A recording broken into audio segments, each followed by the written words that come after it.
Alaska. Known for its natural beauty, cold weather, and beating out Texas for largest state in the Union, the last frontier almost feels like a mythical land. However, despite its size, Alaska only has 10 accredited universities and 0 college football programs.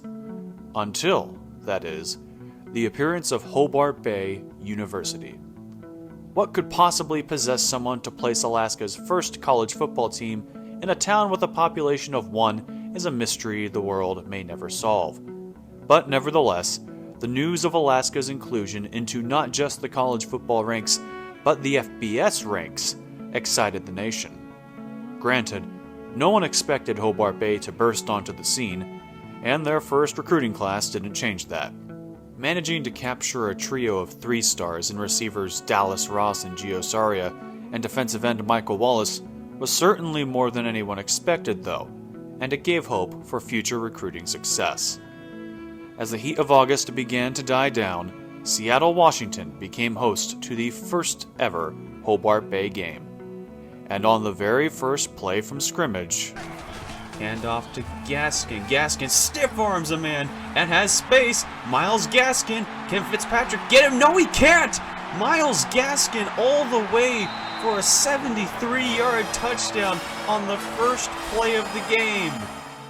Despite this miserable start, Hobart Bay fought to the bitter end, putting up 17 points against the top 10 team in the program's first ever game. And if the team could manage to avoid turning the ball over 7 times a game, they had every reason to be optimistic. If. Well, and no, it's a fake. East is there to throw, and he throws an interception to Thornton. Second quarter, he's going to throw, and that's an interception by Thompson. Kickoff return for a touchdown, too. And here's Nati, and he has space. Is anyone going to catch him? I don't think they will. Indiana is going to fire deep. That's in the end zone, and it is caught by Isaac James. It's another counter, this time to the right. Hilleman fighting. He broke a tackle and has space, and he is gone. Merca throws over the middle, and that's intercepted by Johnson. Boston College gets the ball again. Play. Hilleman has it, and he has all the space. He has a blocker. There's another. Can he break the tackle? Yes, he can, but he was slowed down just enough. Throws to the left, and that was a poor throw. Looks like a screen. Wade throws. Gillette is there, and no, he didn't. Oh my goodness gracious.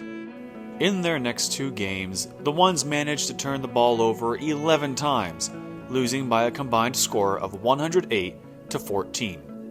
The next 3 weeks showed a mild improvement, only committing 13 turnovers in that span and managing to score double digits in each game. Even so, the team was dreadful.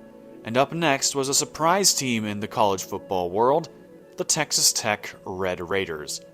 Led by Patrick Mahomes, yes, that Patrick Mahomes, the Red Raiders were undefeated and ranked number 22 in the nation.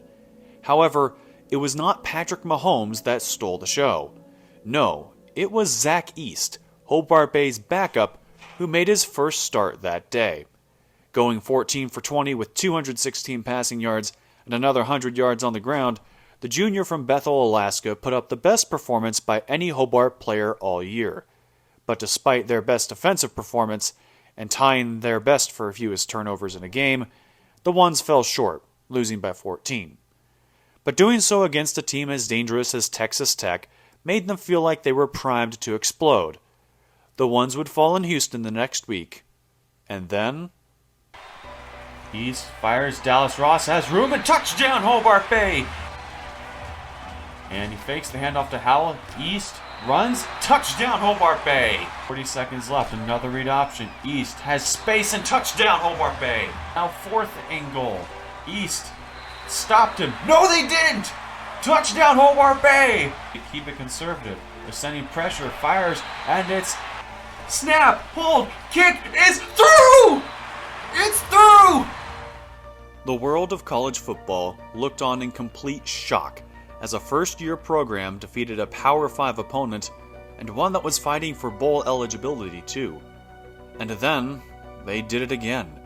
Hobart Bay controlled the game against a Rutgers team that had to win out if they even wanted a chance at a bowl. The Ones now had 2 wins in their inaugural season. In their season finale, Hobart Bay would fall to Wake Forest 35-21, but not without keeping it interesting. Hopes were high heading into the offseason, and after bringing in the 43rd ranked recruiting class, including 2 4-stars, some fans even dared thinking a bowl berth was possible. But even they didn't expect what would come next. Play action now. East looking, throws. Tyler Lamb has a ton of space, and he scores. Touchdown, Hobart Bay. It's a read option, and Browning gets helicoptered. And they have Bubba West wide open, and they will not catch him for a touchdown. East throws, and it is caught. Looks like he throws, and that is not. He's looking, and he's got Bubba West wide open. Does he have the speed to get there?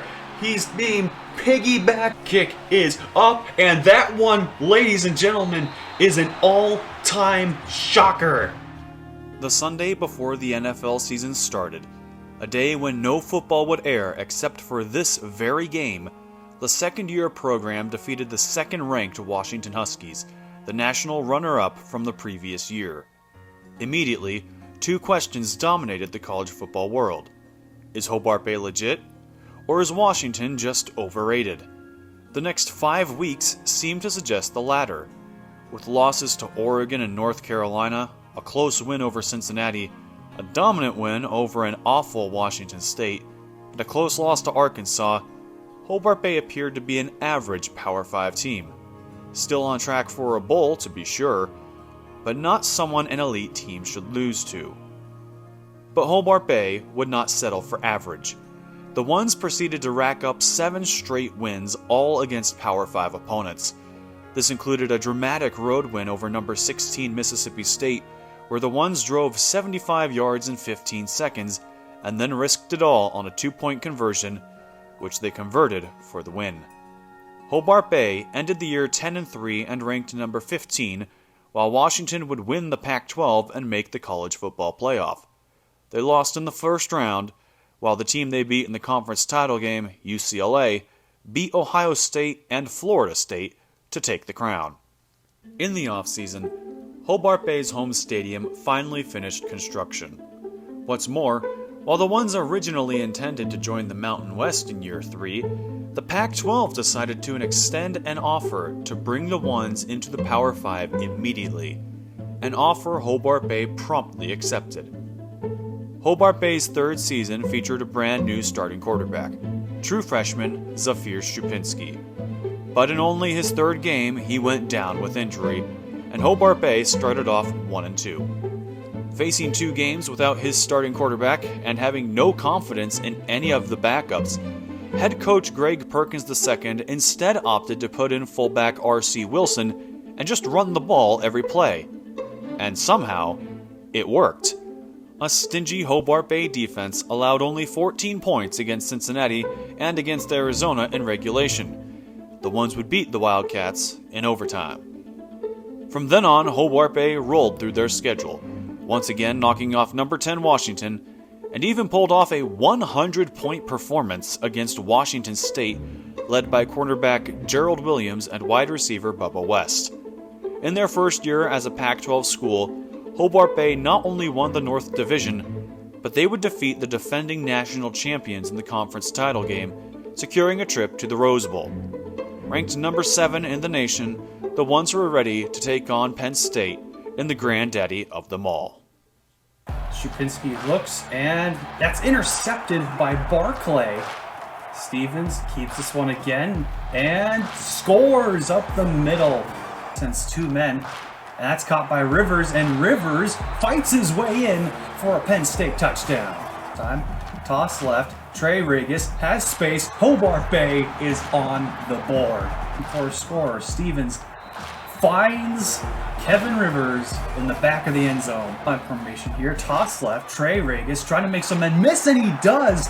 Touchdown, Hobart Bay. Stupinski throws. Caught by Victor Cross. This takes a snap. It's a little screen, and it's intercepted by Doug Glover, who gets taken down immediately. looking, airs it out. There's Bubba West. It's caught, and that is a touchdown. Continuing to throw, Stevens just gets it off, and that's caught the entire game. Kick is right down the middle. Strupinski airs it out to the left, and that is knocked away by Shannon Barclay, who started off the game with a pick.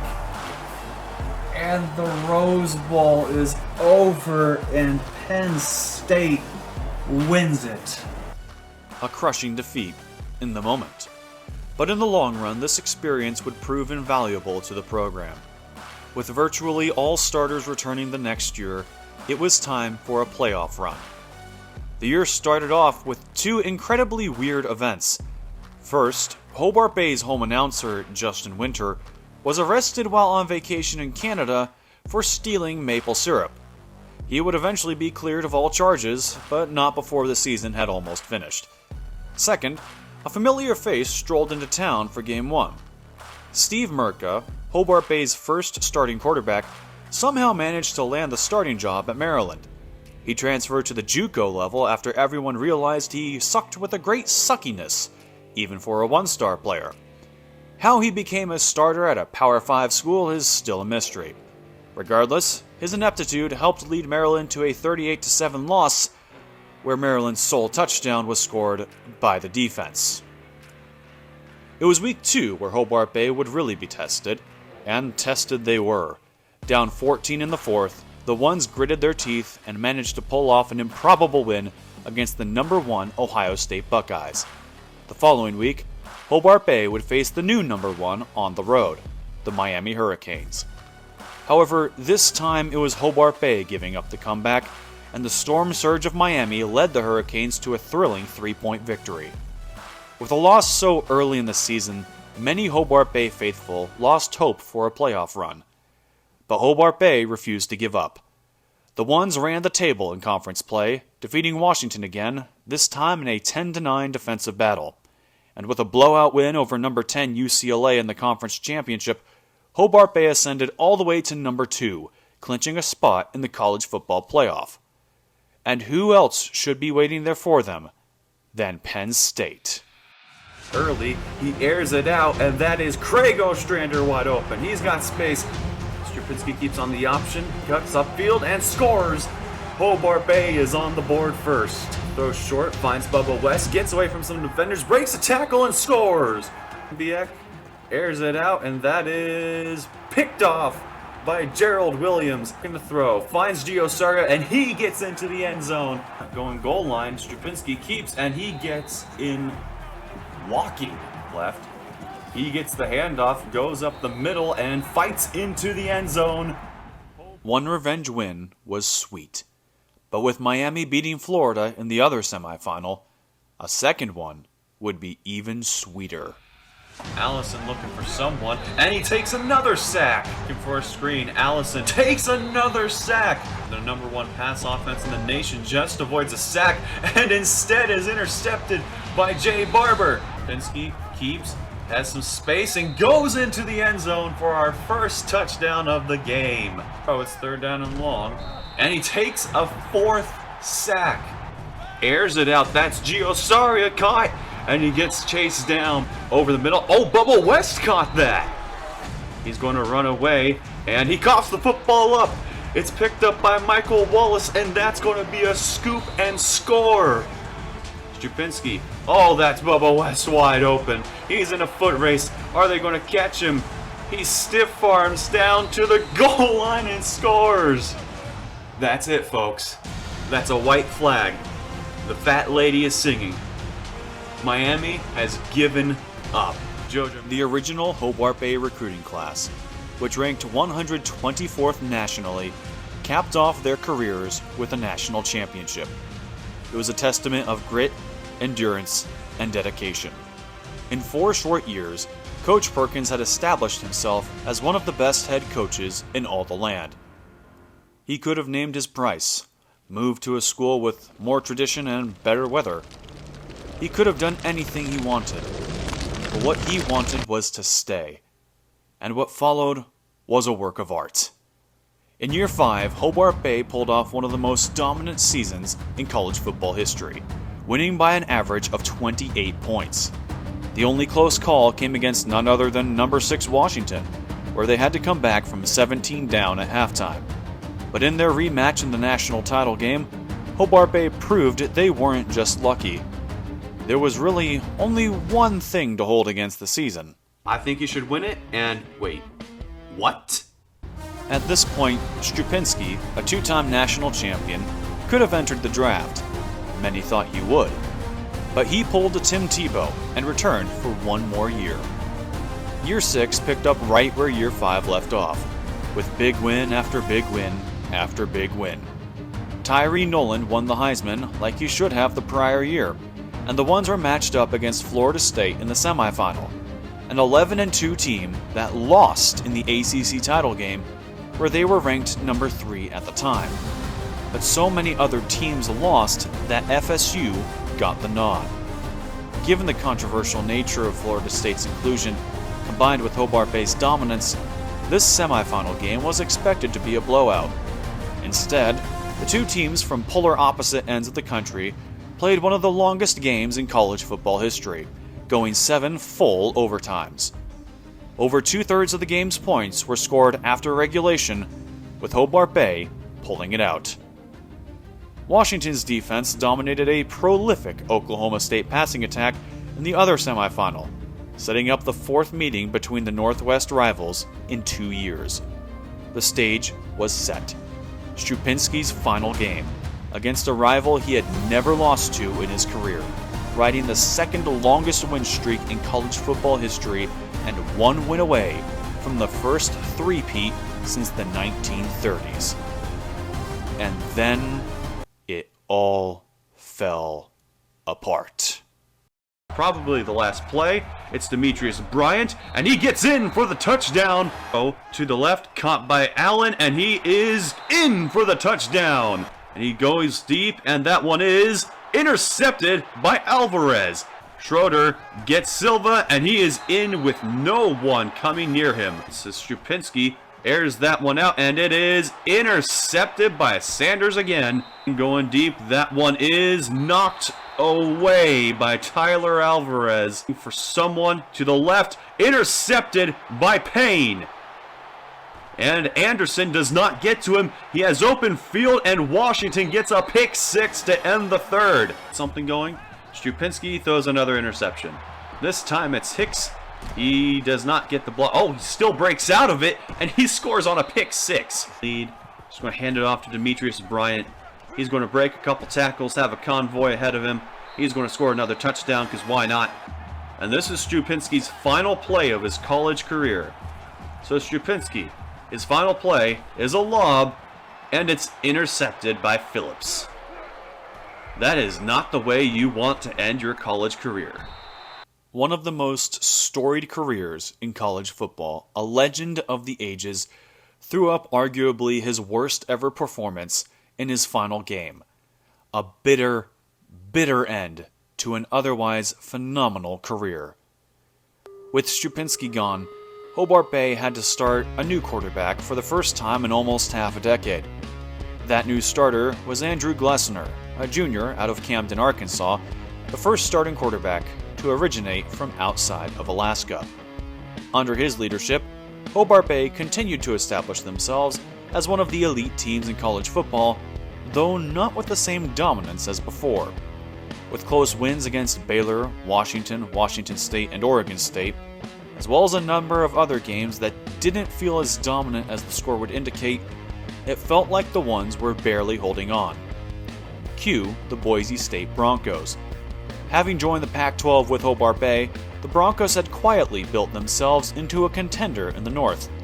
With only one conference loss, the Hobart Bay game was the last on the Broncos' regular season schedule, making it a de facto division title game. All right, here we go. 2nd down and 10. We need something big. Glessner looking for something. He bombs that one deep, and that is intercepted by Smith. I don't think McIntosh even looked for the ball. He didn't even look. And that's going to end it. For the first time since joining the conference, Hobart Bay failed to win the division. And with a much stronger playoff field than the year prior, the Ones missed the playoffs for the first time in 4 years. The first team out, Hobart Bay instead drew Ohio State in the Rose Bowl. A back-and-forth contest, the game appeared to be over when Glessner threw a pick six with 3.5 minutes left, putting the Buckeyes up by 11. But somehow, someway, Hobart Bay pulled off a legendary comeback and capped off a 12-1 campaign with a Rose Bowl victory. Glessner did not stay as Strupinski did, but declared for the NFL draft, leaving Hobart Bay with a QB battle. It was either Brett Stone or Cale Snow, the high school rivals from Anchorage and Fairbanks respectively. Ultimately, Brett Stone would win the battle, but Snow would get ample playing time. However, this was not the biggest story that offseason. The NCAA announced a revision to the CFP, creating a 32-team March Madness-esque tournament dubbed December Drama. Led by QB Brett Stone, along with other notable starters such as that year's Heisman winner John Gordon, Bentley Zwiebel, Ken Anderson, Gordon Jenkins, Randy Roberts, Timothy Paulson, Jeff Walker, David Darby, Carl Reynolds, Felix DeChambeau, and many others, Hobart Bay had no issues making this tournament. Their only loss was an all-time classic against Washington. Once in, the Ones steamrolled through the first 3 rounds, meeting division rival Boise State in the Rose Bowl for the semifinal. There, they inched out a 21-20 victory, ending the game on a sustained drive that lasted most of the fourth quarter. This led Hobart Bay back to the national championship, where they could face no more fitting opponent, the Washington Huskies. While the rivalry started off one-sided, it had recently become much more even, and had established itself as one of the premier rivalries in college football. With the snow falling just like 2 years prior, amidst a sea of gold, the two rivals kicked off. A pair of stellar defensive performances, aided by the inclement conditions, kept the game within 1 score into the fourth. Then, with 5:43 left in regulation, after having been stuffed at the goal line just a few plays prior, Carl Reynolds sacked Eric Booker for a safety, giving Hobart Bay a 9-point lead. Now up by 2 scores, the Ones managed to hold off Washington just long enough to capture the program's 3rd national title. Hobart Bay had reascended to the mountaintop, and by all counts, it appeared they would stay there. Though they lost players such as Brett Stone, Gordon Jenkins, Jodo Joannan, Ken Anderson, Timothy Paulson, and a number of other starters to the draft, many others stayed, including John Gordon, Bentley Zwiebel, Carl Reynolds, David Darby, and Jeff Walker. And with Cale Snow taking the reins at QB, Hobart Bay was ready for another run. Despite being ranked number 1 in the preseason polls, however, Hobart Bay would have its worst regular season since Zach East was the starter. That is to say, they went 10-2, suffering a 1-point loss at Washington and a 2-touchdown loss at Boise State, which held them out of the conference title game. Even so, the Ones entered December Drama ranked number 9, where they would blow out Southern Miss in the opening round before pulling out a 44-41 win over number 8 Colorado. That set them up for a rematch against Washington, which they would lose 42-28. The Huskies would go on to complete the perfect season, ending Louisville's Cinderella run in the national championship. That offseason, Hobart Bay lost many key players, but they managed to retain Cale Snow, hoping that with a season of experience under his belt, he might be able to take the team all the way. That hope would vanish almost immediately when the Ones suffered a 42-point loss at Michigan State to start the year. But in true Hobart Bay fashion, the Ones put their heads down and got to work, finishing the year 10-2 again, with their only other loss being at home to Washington. Unfortunately, the Ones, Huskies, and Broncos all tied each other with a 7-1 conference record, and Boise State was given the tiebreaker. They lost to number 10 USC in the Pac-12 championship. Hobart Bay claimed the 6th seed in December Drama and once again faced Kansas State in the opening round. The Wildcats put up a fight, but were unable to pull off the upset. The Ones would then win a low-scoring affair against Cincinnati before finding their rhythm and annihilating number 3 Texas. That brought them face-to-face with Washington in the semifinal. The Huskies were riding a 3-game win streak against the Ones, their longest of the series. But that day, Hobart Bay was on a whole different level. The Ones crushed the Huskies, beating them by 31 in the Rose Bowl. Now all that stood in their way from another national title was their other division rival, Boise State. The Ones defeated the Broncos earlier in the season, and they did so again with ease, winning 28-10. Hobart Bay, in just their 10th year of existence, captured their 4th national championship. But whatever happened to all the players? What became of the legends that built this program, Alaska's only college football team, into a certified dynasty? Well, these are their stories.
The story of Hobart Bay is the story of the ultimate underdog. It is a story complete with comeback victories, blowout wins, devastating defeats, and heartbreaking losses.